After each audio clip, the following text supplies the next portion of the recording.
Connect Stripe to any AI assistant with Peliqan's MCP server. Sign up for a free Peliqan account. Once you're logged in, head to Connections. You get a built-in data cache right out of the box.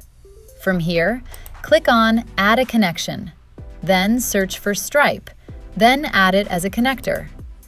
As soon as the connection is established, a pipeline is created automatically. Your data is instantly available as tables inside the data cache, ready for your AI assistant to access without delay.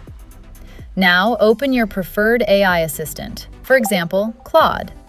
Head to Customize, then Connectors.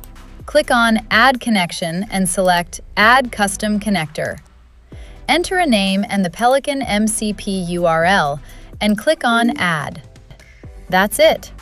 Claude is now connected to your Stripe data and can read it instantly.